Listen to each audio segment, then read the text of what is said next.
But I don't want to keep you here all day, but I do want to get out what you have available because Oh, it man. seems like you've had a pretty extensive career doing a bunch of different things. I'd like to mention some of that stuff. Excellent. Yeah, there's a whole bunch of it. I have several anthologies and collections that I've written. Look Away, Dixieland, Shut Up and Bleed, a book without a name. I was in both of the what are they called? Let me think of it. But Head Blown. I was in Head Blown and No, Head it's Blown Hippo 2. too. Yeah, Yes. I was I'm in Hippo also too. Yeah. I was also in. I think it's like Monster Fight at the OK Corral or something like that. I have a thing in a book like that. The guy's super nice that does that too. And what I always ask people if I'm contributing to something is what am I not allowed to have in it? Like what does it have to be read? Just tell me what I can't do and what the rating has to be, and I'll be respectful of that. And I've had some people that are like, I don't want you to kill any small animals in it because I forget what. Oh, the one that I wrote that was about Josie Wells that I had to change the name to Jody Walls. It's Jody Walls Rides Again now, but it would have been the most perfect ending for Josie Wells' life. It's copyright. That's why I had to do that. But the book's still out. I know you're going to think Josie Wells when you're reading it anyway, but it's Jody Walls for all practical purposes. Um, Let me break down to you the most violent scene in it. And this book's really cool and it builds and builds and builds and builds. I almost was thinking of like Don't Breathe when I wrote it. Like you've messed Right. with the wrong old man. He's like the baddest man on the planet, and there's these kids that think that they can take advantage of him. So That was there's a good this movie, young by the way. Oh yeah. There's this young kid and he's obsessed with the American Civil War and he lives just outside of Chicago. So his brother and his dad get into it because they smoke a different brand of cigarettes, and that's like that is hardcore. It's like you're no, it's Lucky Strike is what you're not going to do this trash anyway. So the it gets so heated that the brother goes down to Texas, gets a job. So the young brother's going down to be with him. He meets a girl. He meets some troublemaking hoodlum guys that are going to get him in trouble. And lo and behold, they found this old man that they think is loaded, and they're wanting to go and rob him, and they're pulling this kid in as a patsy. Well, it's like I said, it's Jody Walls is who it is. And what I did was his only companion. He stays alone. It's this little frou frou dog. I based it on my dog, which my wife got mad at. But it's like a Shih Tzu. So it's a dog that you couldn't like rationalize brutally killing and saying it was in self defense because you know what a Shih Tzu is. It's what's it gonna do? Yeah. So yeah, the kid that beats it, he hits it like two times with the gun. I think he shoots it once or twice. It's yelping. He doesn't live very long after that. I thought the beauty of writing scenes like this, and it's a horrible scene. I love animals, by the way. I do not condone cruelty to animals. Um, is that no matter what this old man gunslinger does to the kid, the whole audience is going to totally Yeah. justify. It's It, like just to like extract his teeth one by one. We don't care. yeah. He killed I the think dog. I think the only time that it's like totally cool when you kill an animal is if the guy gets his revenge. Like Mhm. John Wick. Like they killed John Wick's dog and dude, he fucking takes it out on like a horde of people. What is that movie? Is it Red? Is that the name of it? Where the dog gets killed? That's based on the Jack Ketchum book. Maybe. I Yeah, don't I know. think so. There's a Jack Ketchum book and a movie about that, and these rich snotwad kids kill the man's dog, and it's like Oh it's wow. his best friend, and it's like they own the judges. It's like Yeah. nobody can do anything. That's so Sling Blade, really. You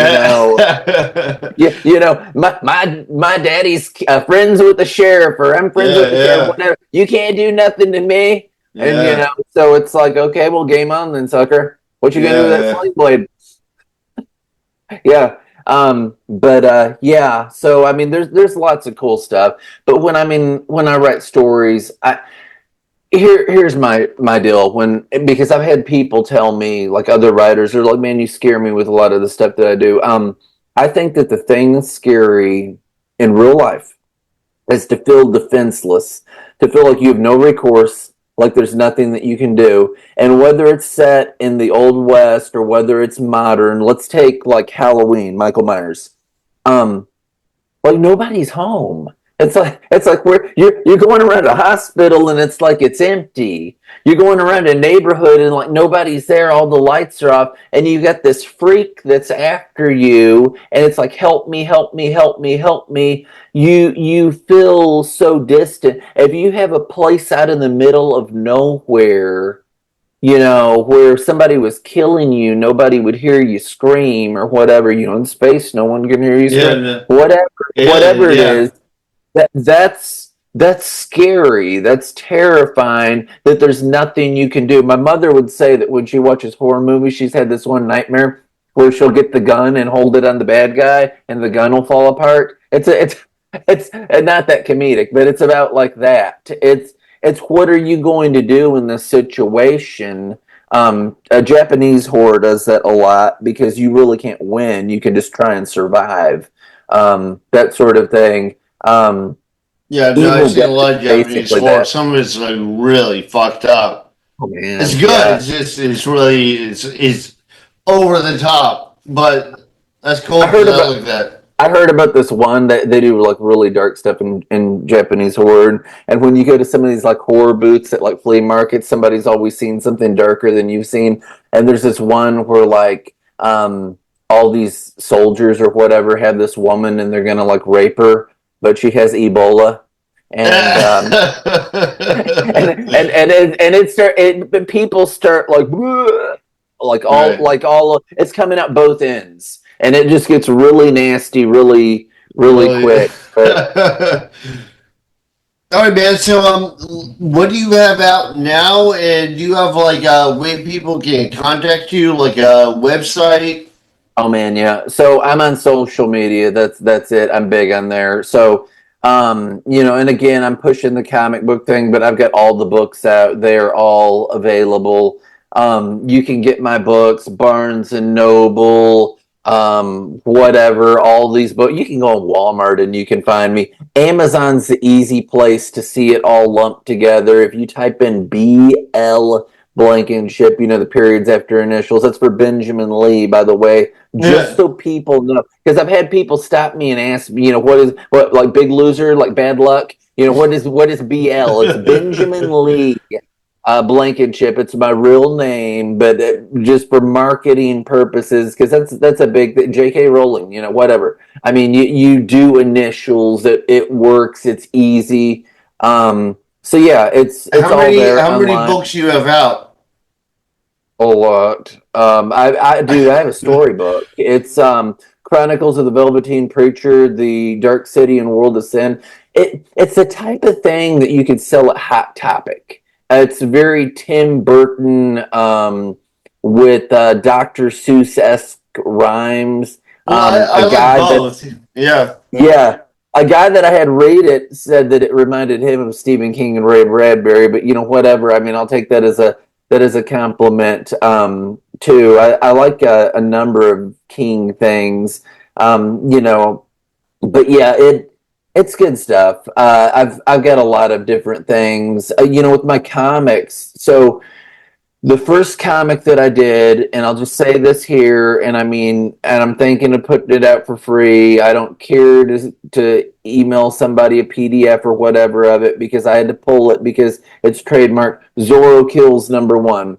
It's Zorro killing a bunch of child trafficking pedophiles. So it's in the Old West. So it's great. But yeah, I had to pull that just because of trademark. But people have told me it's like their favorite Zorro and all that. Zorro Inc. just did not want like an R-rated Zorro. He decapitates people in it with a machete. But yeah, all kinds of stuff. So the other comics that I have that are available right now, and again, I do have one that's going to take place in my literary world, but you're kind of fishing at the beginning, and I can write humor and stuff too. I've got one called Cat and Mouse. Essentially, that is Steamboat Willie, but we all know that it's Mickey Mouse. But you've got all these public domain characters. He and his mouse lady are afraid that they're going to be like bastardized by people because they become public domain. And so they moved to East Tennessee, which is the same ideal that all the other public domain characters got. Let's move to rural Tennessee. And so that's what they do. And what I really got the ideal from for the script was Wrong Turn. I just don't go in like a gory. It's a really kid friendly book. But he's told to talk to the cat at the crossroads, Felix the cat. But when he walks in, it's the Cheshire Cat because Felix is in the back room and his associate has fallen asleep. That's Oswald the Lucky Rabbit. That's an old school cartoon character. And so the Cheshire Cat, who we all know is a psychopath, sends him into the bad neighborhood. And so he goes down to the honky tonk. It's called the Thirsty Heifer. And there's a biker that gets into it with him and some stuff like that. But it's cute. Winnie the Pooh's in it. I mean, all that. My thing with like characters like that when they're being made public domain, and I know there's the quirky, stupid movies, and there's a bunch of quirky, stupid comics too, where you've got like Winnie the Pooh, Demon Slayer, or whatever. But it's like the audience that likes that. It's like why do you have them act the same way that they act? Don't make like Mickey Mouse a pervert. He's like so kid friendly. So I thought, let me write a kid friendly thing. And a lot of people like that in comics because people that do like comic books want to get their kids into comic books and they don't really have a lot of good choices for kids' comic books. So it's nice to have books that are like innocent enough for children to read, like little kids. The other ones that I have, I've got one called Propaganda Comics. It's like a love letter to Mad Magazine, basically.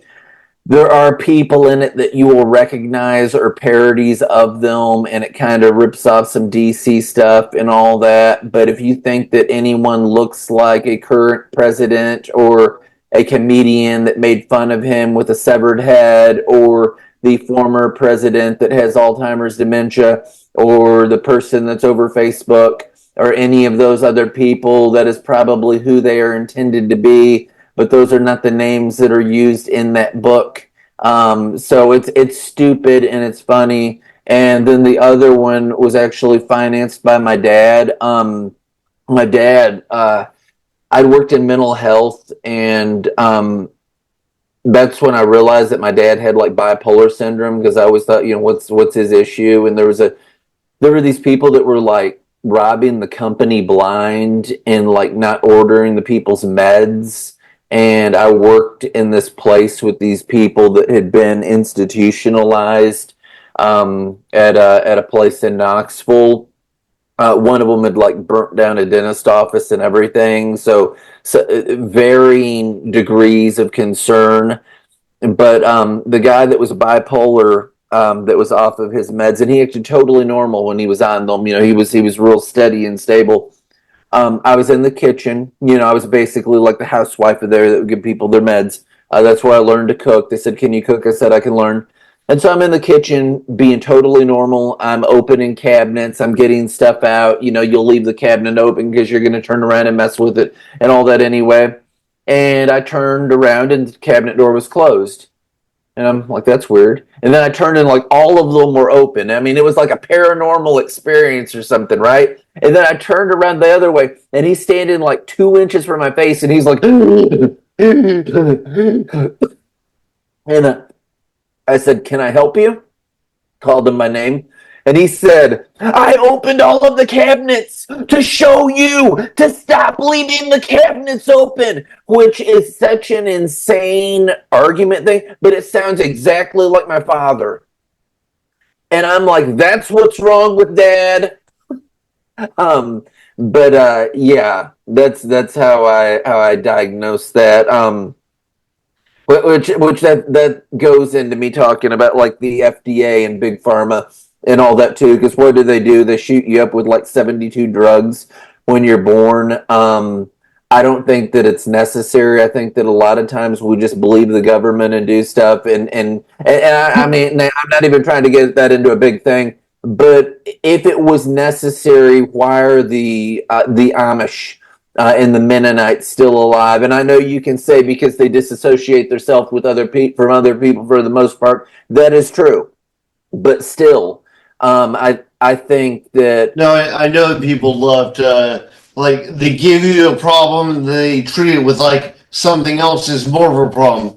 Like I went for I went to my primary care physician and he's like, oh, you have a high blood cholesterol. So I was like, okay. So I looked up. I was like, I'll address with my diet. He's like, oh, you have to take this, and like he kept trying to push medicine on me, and it dropped down to less than half what it was because I treated naturally. But like he kept like he couldn't believe it, and he kept like telling me, "Yeah, it's not low enough. You have to take this." Like they just want to sell you something. yeah, um, I I totally love doctors. I totally love medicine stuff. But I mean, I think as an individual, and I'm saying me, you, whoever, that you should be able to make your own decisions. You should be able to get another physician. You shouldn't be like forced into having a doctor that you don't want, that you don't trust. All doctors are not equal. All school teachers are not equal. All preachers are not equal. All writers are not equal. You can have somebody with the same colored pencils and paintbrushes, and their art's not going to be the same. You can have two people in two pulpits both reading from the same Bible, and they're not the same. It's a case by case scenario, and I mean, I'm glad that I have a good doctor. I like them. I think that there's good hospitals and all that. There's hospitals around here that I would rather die on my way to Knoxville than go to them. Because I don't trust them. You want to go where you feel like you're safe and you're in good hands, and that you're not going to leave worse than you were when you came in. And there's some places that just have a reputation, and I think that it's scary. But Knoxville has some good hospitals. I live like in the shadow of Knoxville. It has some good hospitals. And I just kind of look at that. It's just a gut call. And if I'm wrong, if I die, it's the consequences are mine. But yeah. All But right, man, man. I So appreciate you. I you're appreciate you. saying you don't have a website, Oh, I'm on social media. I'm on all the no, I don't have a website right now. I'm on all the social but media. you're on all social Oh medias. yeah. So I'm on Twitter. I'm on Facebook. I'm on LinkedIn. Since we're talking about horror, I am on Slasher. I am on Blue Sky. Blue Sky is the liberal Twitter. If you're trying to connect with comic book people, you have to be on Blue Sky. So even though Mark Hamill did come back to Twitter, he said that he could give him his mind a rest from getting away from it. Because he'll say things on Twitter, and somebody will say something back, and But so he left. On Blue Sky, no, you don't really have that. Twitter is middle school. It's all that. You know, I'm just on these to talk about my books and everything like that. And also the way that I am personally, if somebody says something on their wall, I don't even have a relationship with them that I don't know. I'm not going to get on their wall and run off at the mouth. I don't know why people think that that's like cool to to yeah, do. Like you say, hey, this and this and this, and it's just go berserk on yeah, you, and it's like it's my wall. I can write on it what I want to write. yeah. If it bothers you that much, unfollow, block. You know, you know what I mean. Good fences No, make good yeah, neighbors. people get so like I draw and I paint, and often I'll do like a female nude, and people like some people have blown up over stuff I did. Like did you convince her? I'm like, well, yeah, I talked to her and I convinced her. Oh, well, that's force, and she's in this position. It's like, dude, just chill out. Your Don't art looks look at my awesome, by the stuff. way. Go away. Your art looks awesome, by the Oh, way. thank you. I looked at it and I liked the paintings. I thought that they were cool and everything like that. But yeah, I've loved art since I was a little boy. I was born in Toledo, Ohio. I'm not saying that as a compliment. It's rough. But yeah, the art museum is glorious. Their zoo is glorious. My dad worked at General Motors. But as a kid, when they would take me there for school, you could get like lost in there. You could be there like all day. It was like my happy place. And it's funny because as a little boy, like my favorite painting in there was the Rape of the Sibylline Woman. That's what yeah, it's not as graphic as somebody might make today, but she's nude and she's like being carried away by a bunch of men, and the name infers how that's gonna go. But no, I mean, there's a thing when something's artful and tasteful, and where something's like all sexual or vile or whatever. But no, your paintings look awesome. Yeah, I mean, I thought that they looked really sharp. There you. All right, man. Well, thank you for doing this. I know I hit a few people that were in the anthology up at the last minute, but I was like, we're all in it, so we should definitely promote it. Yeah. Hey, anytime. And I mean, I love it. I have a good time doing all this. Again, I'm going to have more stuff coming out. I have written God Walks the Dark Hills, book 5 and 6, but I'm wanting to take some time to breathe. I mean, it could have came out a while the ago. next time, like, I don't know if you know Teresa Grant, but she does comic books, and like when she has like a new project, she'll hit me up. So Okay. I've had her on the podcast 3 times. I'm like, that's cool. Well, promote your latest work. Awesome. So Yeah. same goes for any indie author Yeah. or When artist or I, whatever. when I have like Hellfire or something coming out, I'll let you know.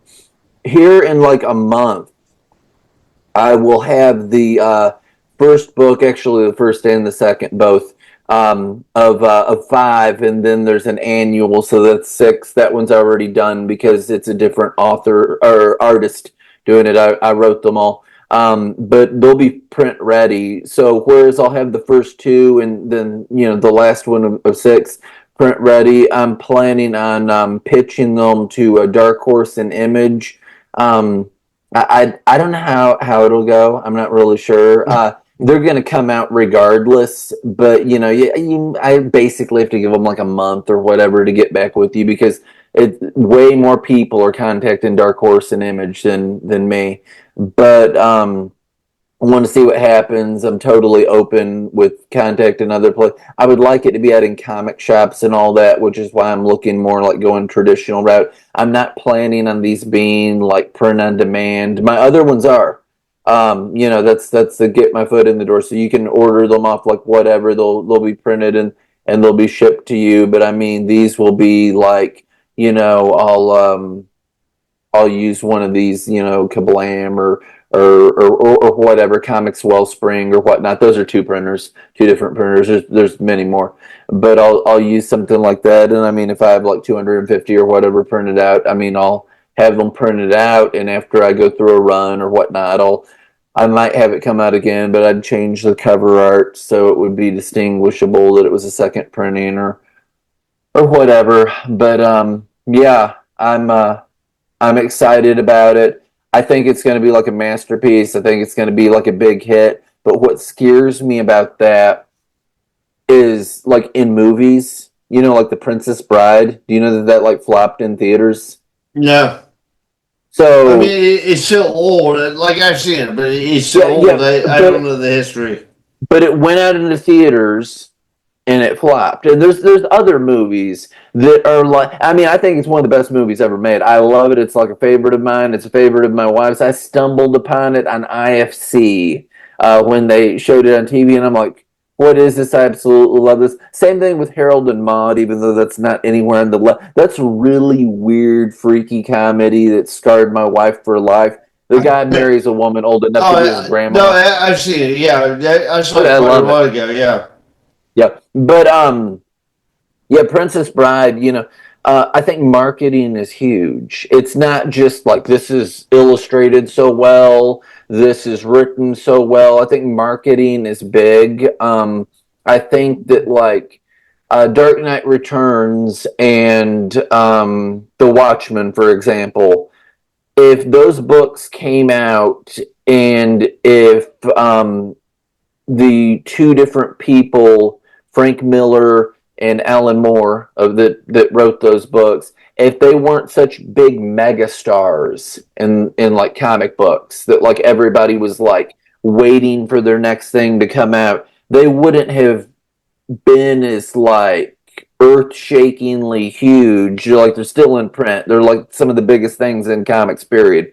They wouldn't be that huge as if it was somebody that hadn't already made a footprint by doing this thing and this thing and this thing and Well, this thing. they're also, I think, kind of like right at that edge when like comics were evolving into something. Like Alan Moore is a brilliant writer, and Frank Miller is an awesome writer too. And they were doing something totally different than anyone had done before. And like I remember when both of those came out, and like DC was like, "Oh right, these are like direct line to comic shops only," and that's back when comic shops weren't that big. Like most people bought from like the spinner rack at like 7-Eleven or whatever. Yeah. So they didn't think they'd blow up the way they did. Oh, it's So huge. I think there was like a big risk still involved with it, but it was also at a time when like it was there were the big fish in the small pond. So it's like they came out, nobody was anything like that. Like I think a lot of people there, like Grant Morrison and stuff, they're willing to, or Neil Gaiman, they're willing to take chances on them because people like Alan Moore and like Frank Miller kind of paved the way. Yeah. There's a lot to it. So Batman was really, really, really hurting before that happened with the Dark Knight Returns. What did they have, like 6 or 8 titles or whatever? I heard what's his name, Liefeld. I heard him talking about it today, and he said you can read where Stephen King was talking about that and how that changed everything. Alan Moore's a bit of a different story. He says that he writes comics because he wants to. He had an agreement that once this thing goes out of print, you'll have it in this Oh many yeah, years. they totally fucking And then, screwed him and with the yeah, Watchmen. and then it went back around, and so it's like in print forever Yeah, no, now. they And then totally screwed him. I bring that up all the and time. Yeah, and then they've ripped off his series and put out other Watchmen stuff, and they've yeah. got these other like video shows and all that. So no, Well, he you he know what they thoroughly also hates did, DC. like when they put out like Watchmen shirts and Watchmen watches and stuff. Yeah, He was like, "Where's my percentage?" And they go, "Oh, this is advertisement for your comics." no, Yeah, they I totally know, I've heard screwed all about him. that. By the way, so you mentioned Grant Morrison. Do you know that DC's getting him to come in and write Batman now? It's talked about it that it's happening. Really? Yeah. No. Yes, I mean that might do something. Scott Snyder in the comic book scene, and I don't know how many people are watching that know anything about this. The absolute Batman stuff for the cells, that's like the biggest thing. DC, and this is weird because this doesn't happen. DC is owning the top 10 right now. Normally Marvel's doing that. Marvel tends to sell, from what I've heard at comic shops, like 3 comics for every one that DC sells. But DC, their absolute line, because it's a new thing, they're owning it. If you don't know, I could briefly sum that up. The absolute universe is Dark Side. If you don't know who that is, look it up. It's Yeah, of spelled course. Yeah. SEID. Yeah. Um, but Dark Side had somebody make a machine where he got the power of Spectre. He basically absorbed Spectre, so he's got the Wrath of God power. So he's made himself like a god, and he made his own universe, which is the absolute universe where good has to struggle and where darkness is more empowered and everything. So the absolute Batman, the absolute Superman, the absolute Wonder Woman, absolute whatever, Martian Manhunter, Green Lantern, on and on and on, that it has that before. That's because they're in that basically like the hell universe, like the worst Earth possible universe, is where they're at. So I mean, everything is different because Darkseid is like God Almighty of that universe. So yeah, it's pretty I heard cruel and I heard from Brian King News comic shop that Marvel and DC aren't selling that well anymore. Like a lot of it is like independent stuff. manga's destroying a lot of comics. They're But doing a lot of number one. even like IDW and Dynamite and like Image and like all the and even like self published stuff that's like people running a Kickstarter campaign to like fund each new issue. Like all that stuff I heard is doing very well compared to Marvel and DC. It's a big back and forth and a push pull thing. So the thing with independent comics, and this is what I feel is hard, and this is me parodying even, but also seeing it.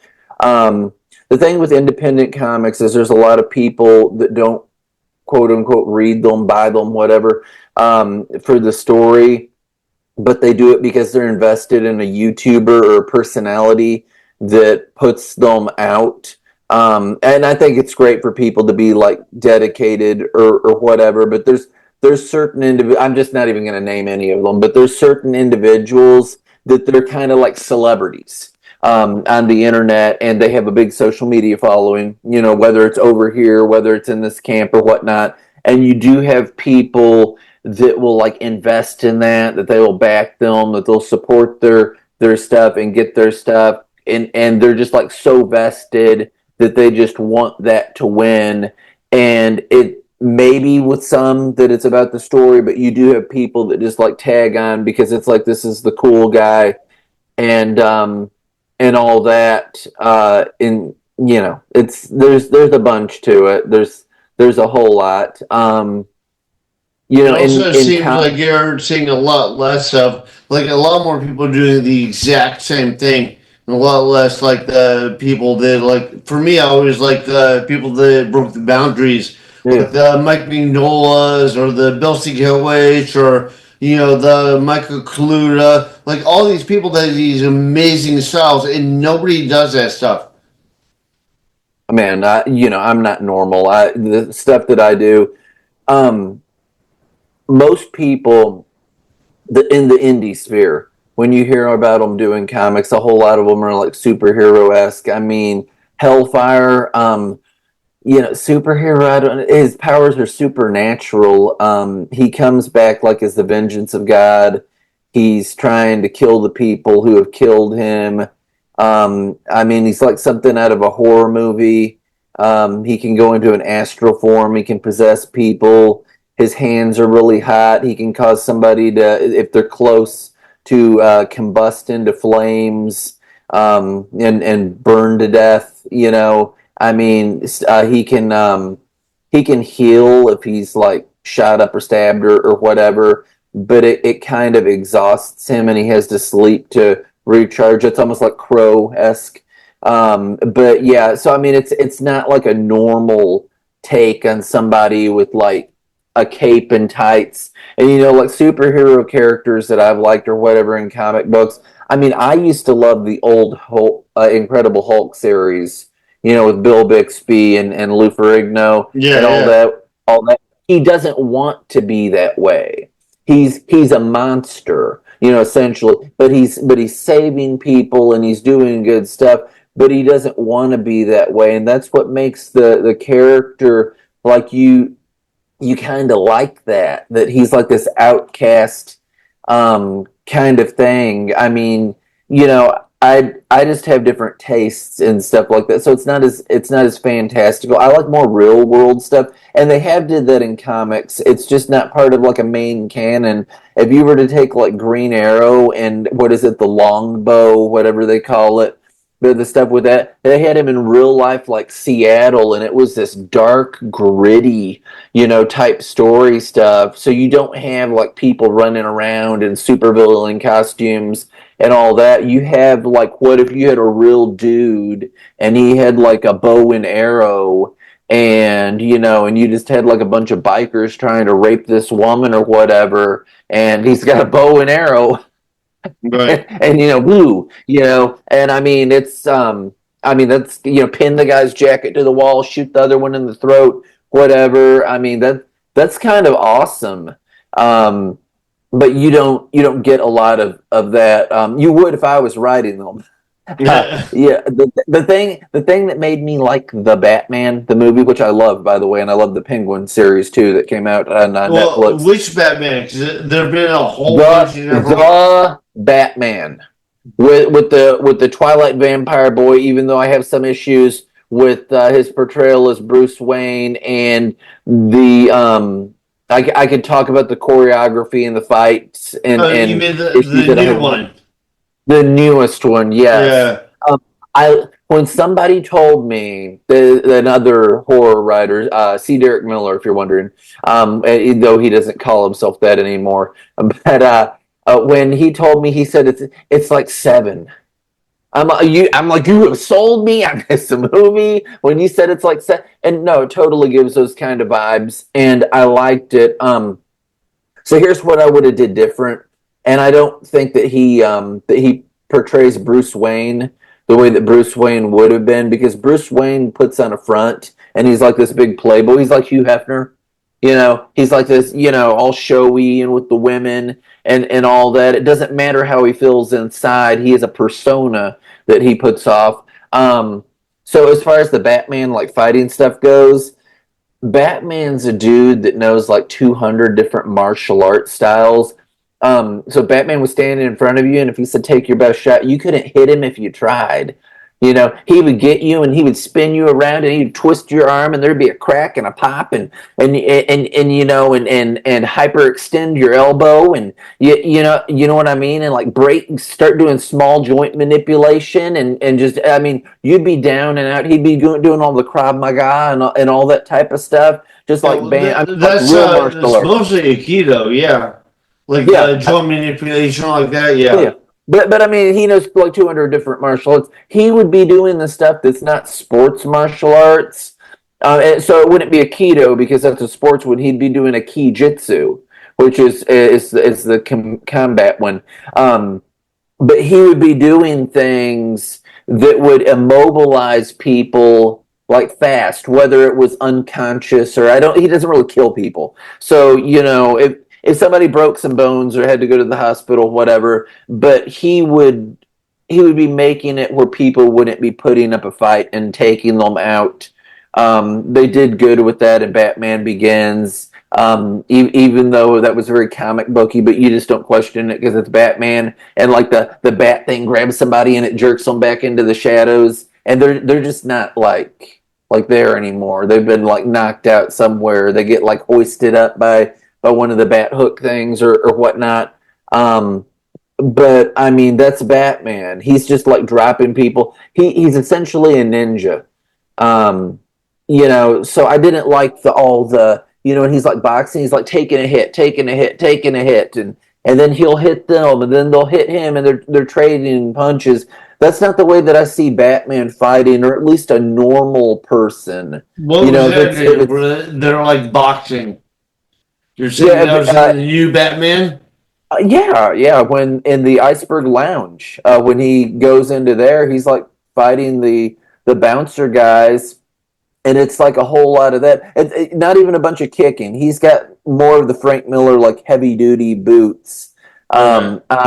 Which, which incidentally, let's just be realistic, because I mean I've been in a fight or two. I'm not a fighter, but those are good kicking boots. Those are the steel toe boots. You just kick the crap out of somebody's shin or something. It's like he doesn't even kick the dude. It's like, but you would. You would like stomp on his foot and punch him in the Well, face, the punch him in only the thing, throat. like I've done martial arts for like 30 Yes. years, and the most martial artists, even when they're on the streets, they wear like sneakers. They don't wear boots because the boots are like big and heavy and Heavy. slow you They down. are. They are. They are. So I mean, yeah, that would definitely they would have benefits in some situations, but other stuff it would encumber your speed. But you could still kick the living crap out of somebody's shin, You which can, would. especially if it's like steel toed. Oh yeah. So I mean, he doesn't do any of that. He's just trading punches, and it's like that. I don't see Batman doing that. I Right. see Batman like he's Neo in the Matrix almost. He's they have it where Robin can like dodge gunfire like up super close and everything like that. He's agile like a cat or something. It's just crazy. But no, they don't do that in the movie. I did like it nonetheless. I like the tone. The Riddler, that was a completely different approach with him, but I liked it. The Penguin was one of my favorite parts of that movie, and then they went ahead and gave him his own series to show how he builds himself up to a somebody I heard yeah, is that from the that. HBO series you're talking about? That is on Netflix. It's on It's on Netflix. Netflix. It is one of the best comic book series. Period. So it's like how It's on HBO. I thought it was on HBO. uh is it HBO? I think it is because I get Netflix, and I think I thought about getting HBO because I heard that was so good. Yeah, anyway. It is. It's absolutely fantastic. And Sophia I want to Falk. see the second episode of the second season of The Last of Us. I've not seen that. I've heard varying things about it. I've not watched it. Yeah, Um, I love Sophia Falcone in the Penguin. She's absolutely fantastic. I don't think that they went with her like they do in the comic. The actress that plays her, she's perfect. Like every man that watches that show loves her. She's the perfect mafiosa. She's great. She gets treated completely terrible in Arkham. Her dad is a piece of garbage. He got taken out in the Batman movie, and you find out what a piece of trash he was. That he would kill prostitutes and all kinds of stuff. Murdered her mother. I mean, all that comes about. You find out about the Penguin's young life and all kinds of things. It is hardcore, very gritty. It's easily got an R rating with the to Penguin it. series. Yeah, there's only nudity in the first episode with a prostitute that has a trench coat, and she's like, "Hey, boy," but there's language and a lot of violence in it, but it's a fantastic show. It feels very mafia. It feels very real. It's Okay. gritty and real. The people talk and act like mobsters. They're doing drug dealing stuff and all kinds of stuff, but it's more Breaking Bad than a normal comic book type thing, and I loved it. I Yeah, thought I'll that it definitely fit check the it out. movie well. So the thing with the Penguin, here's the thing, and this is how I'm on this stuff. He he wouldn't be this playful, stupid, like kitty character. He's a stone cold mobster that makes it into politics. You'd kind of be intimidated by the dude. He's scared. The Riddler he's a psychopath, but you might would have to be around him, and he'd have to start talking a little bit to think. I think he's crazy. I think Well, he's I mean, dangerous. it I depends. think I'm in jeopardy. It depends who writes it and like what their kind of goal is. Like if they're like, I just want to make sellable characters, or like how would they really exist? If they were not fictional characters. But Yeah. yeah, Yeah, but no, I mean, I like all that. I'd written a Batman esque comic script for a comic jam, and I put that out here recently because like a year went by, and most of the people hadn't even sent me anything of it. I'm like, hey DC, I'm like, look at this. I can write. I mean, I feel like it's way better, like so nuts, insanely better that you would question somebody's sanity at DC that wouldn't want to hire somebody that wrote something like that. Because their other stuff, it just doesn't do it for me. But I mean, we're talking like rated M. I thought I would see if like the Chat GBT could like draw it, It's funny. It flagged me. We're not allowed to show violence against children. Yeah. We're not allowed to show somebody doing this with a knife. We're not allowed to. It said that it would not show somebody in a straitjacket because that's offensive. That a mentally ill person would need to be restrained in a straitjacket because they were dangerous. So ChatGPT. We were talking about Victor Zsasz, incidentally, if you know Batman.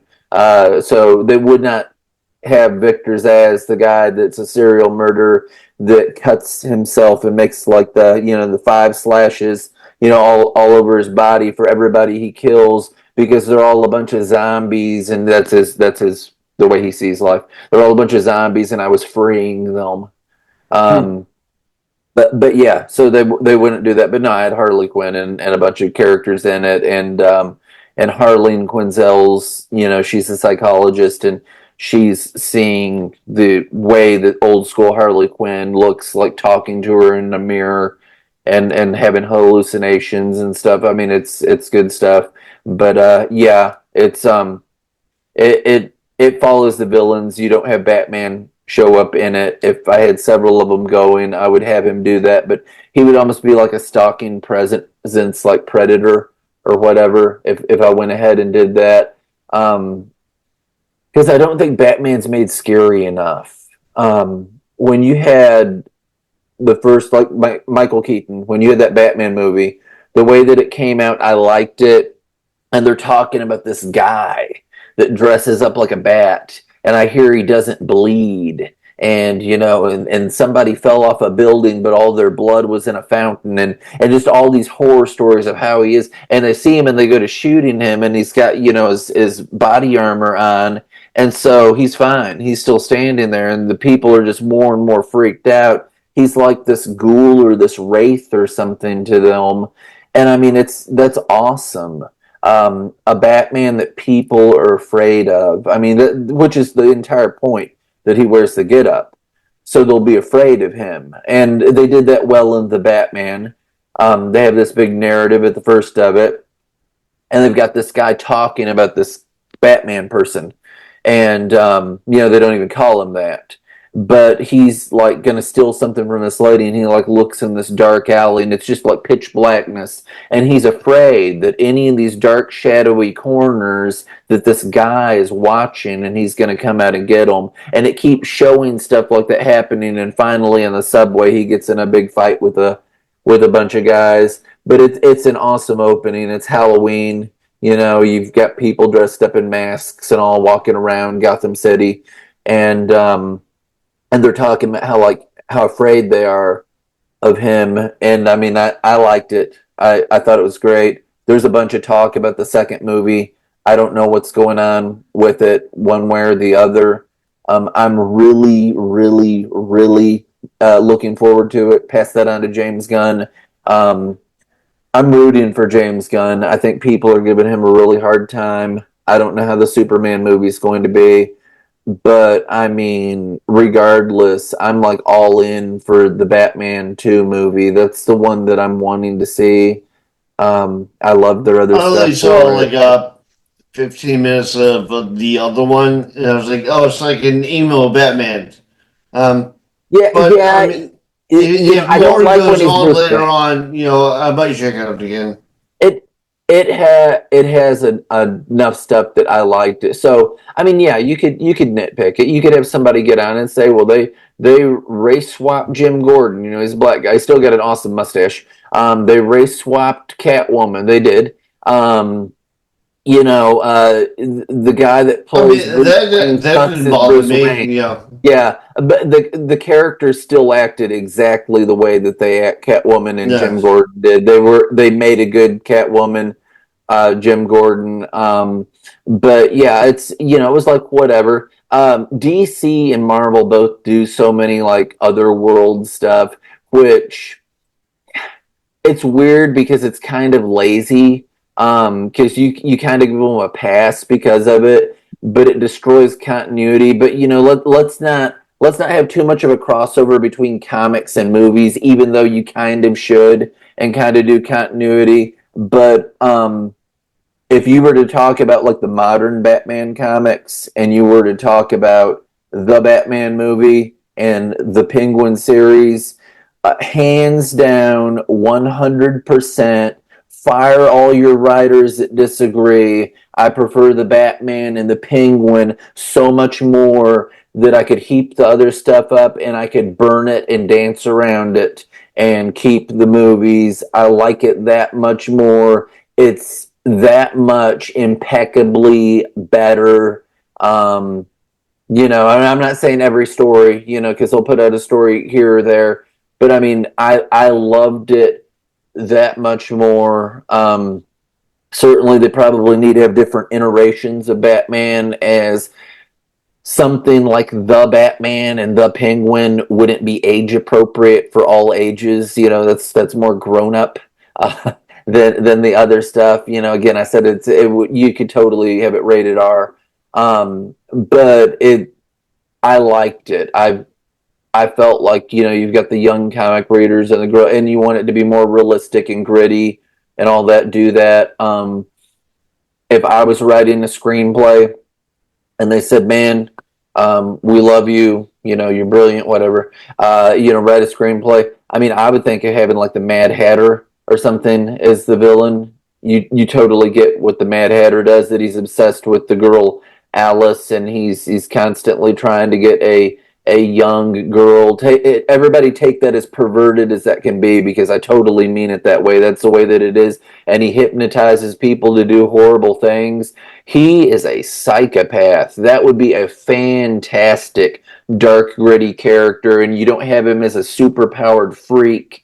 You've got an evil hypnotist lunatic that thinks that he is a guy from a children's story that was written by a pedophile that was pursuing after two different girls named Alice. One during the Alice in Wonderland, and another one when he did, Through the Looking Glass. I don't know if y'all know that or not, but he was that. He was a pedo.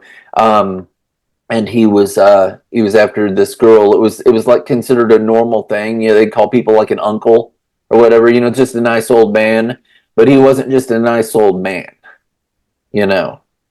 And people have talked about like what a certain verbiage means about like going down the rabbit hole and all kinds of stuff that he may have meant with things. But you can find videos like that all over online. But no, he had issues. He was a brilliant writer. The books are fantastic, but he liked little girls in a way that is not appropriate. Not healthy, yeah. All right, man. So, like I said, thank you for being on this. What else do you want to throw out there? Because you obviously have like a number of projects, that you have going on, and you have some stuff that if like Marvel or DC or like Image or Dark Horse and pick up, it could be turned to something. But what else? Like, and we've been through a number of those, but if people want to see what you have going on, they should like go to your social media, like Facebook. I plaster the stuff all over. I share it on all the stuff. That way, I'm hitting the different crowds. So yeah, absolutely. So I mean, I've got these comics going in the works. Here before the end of the year is the plan. The bottom line is if these places don't do them, if Image and Dark Horse and whoever, if they're all like pass, they're going to happen anyway. It'll just make my life much harder. It would be glorious to be able to pull like a Rip versus Eric July. Those that know indie comics know who he is. His first campaign made him a millionaire. I don't know if he was or not before that, but I mean, it pulled in millions of dollars. It would change my life. I have really talented artists and people come to me, and I wouldn't be in a situation where everything's so bare bones or whatever, and having to do stuff. The art and everything looks great that we've got going on, but I mean, I would be set up. I would have like a enterprise going on. It wouldn't just be like a book or whatever. It would just be so OG. I've always liked Dark Horse. I like them a lot. Image is considered a bigger deal. I've liked Image too. Different things with Image. We'll see what happens. I mean, Mad Cave and all that. I mean, there's different things that I like. I like AWA a bunch, but I mean, as far as like notoriety and everything, that's what you're trying to get. You're trying to get stuff to buy off the shelves, and people I think go for image. I like Keen Spot. I've rooted for Keen Spot, but like there's a lot of things like that unless somebody specifically orders them, that you don't see all these stores get them. There's a few that'll say, hey, we want to get like Keen Spot or whatever, but unless like somebody specifically ordering stuff like I did today, by the way. Don't Run with Scissors is the name of it. I don't know what the interior art looks like, but I'm going to try it out. Issue number 1. A woman soaked with blood runs up to a police officer saying he's after me, my life's in danger. That's the synopsis that they gave. And it's like, yeah, I'm going to try this out. That sounds like that could be my kind of book. I think it's Mad Cave that put out Buried Long, Long Ago. The first one's already out. The second one comes out in June. That's really good. I'm going to give that to my niece. These 3 little orphan girls get adopted by this couple, and they're reading these storybooks, and you are so far led to believe that the older woman that murders her husband in a very bloody, gory, horrible way that's shown, the body shown and all the gore in the book, that she is the ogress that wanted to be queen from the medieval ages. So I mean, we'll see. They said that it took them 5 years to get that done. I've talked to the artist to to get somebody to pick it up and all that. I'm not going to wait that long. It's I scream at cars and traffic that don't go when they need to. It's just like, dude, I was at this one comic shop and there was somebody. It's I'm not even going to talk about like the part of town it's in or whatever, but they had a bumper sticker on the back of it, and I get what they're saying, but I mean this totally isn't me. It says, "Please let me merge before I start crying." What I say is that when I put on my blinker, I'm showing intent. I'm not asking for permission. Treat people the way that you would want to be treated. If I see somebody that wants in, I let them in because I think I've been in that situation. Drive like a person. Right. But yeah, it's there's all kinds of stuff that I'll have going on. So, and I will go ahead and put it out there, and I'll let you know when anything's about to drop. But yeah, this is the next thing, and I'm super excited about it. The head blown stuff in both of those, and all of that stuff, and all the anthologies, collections, what, 1 or 2, my novellas, at least, no, both of them were Western, because the Jody Walls was the other one, even though that one's not in the horror category. It isn't, because it's like a slow burn. And then all of my novels, except for Holy Ghost Exorcist, even though it's got tones of horror, I tend to have that Western horror stuff in there. So I love it, and I thought it was really cool that this whole thing is going to be like that. It's a subsect of a subgenre. The subgenre is Weird West that needs to be like pushed more and put out there more, because people just don't they just don't have it in their face enough. Yeah, that's all about what I've got you. I did get a friend of mine hooked on Hell on Wheels, the series. I said that's probably my favorite Western series. It's really dark. I loved Hell on Wheels. AMC put it out. It's been out for a few years. It's phenomenal. I love it. A lot of it's based in real life. Only Colin Bohannon, the dude that he is in it, he was a Confederate that's going after these Union soldiers that killed his wife. The real dude that he's based on was a Union soldier. I don't, just saying that. But no, it's super likable. They're on a railroad. All kinds of gritty stuff happens. Prostitutes. The preacher that's there in the church and questionable. things going on, all kinds of stuff.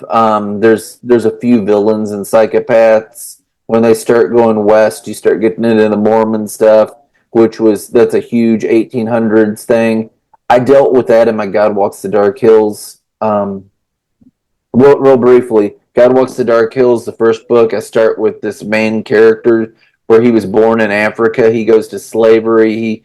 He's a slave in Cuba. He gets his freedom. Have all kinds of real historical stuff in it. He goes to fight for the Confederacy. He gets his, freed, emancipated by this Spaniard that lives in New Orleans and everything. I have the Kirk Holden War in the second one, even though that's not the main thing. There's a lot of violent war stuff in the other two, and that one's about having people locked up in a dungeon and prolonged torturing them. Man, it's just so many different things from real life. I have the horrible stuff in Africa that'll be in the fifth book that went on. It goes real Heart of Darkness on you. I don't know if people know about that, how they would get their hands or feet cut off for not producing enough rubber for the psychopath king of, where was that? Leopold II is his name. But, I don't remember, but yeah.